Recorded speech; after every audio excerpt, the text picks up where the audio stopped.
নাস, তিনটার বলে একসাথে তিন কুল, কি বলে? আজকে থেকে এটার আমল করা যাবে।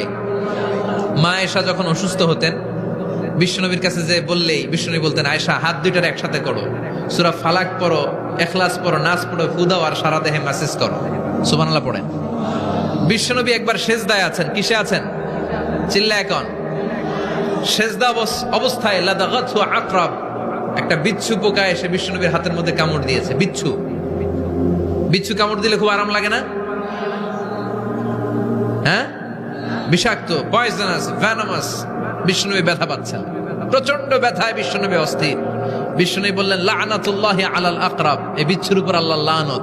এটা মুসল্লিও চিনে না, নবীও চিনে না, কোন জায়গায় কামড় দিতে হবে এটাও জানে না, কিন্তু কামড় দিয়েছে, ব্যথায় কাতরাচ্ছে। বিষ্ণুনবী বললেন, লবণের পানি গরম দাও, আঙ্গুলের উপরে ঢালো।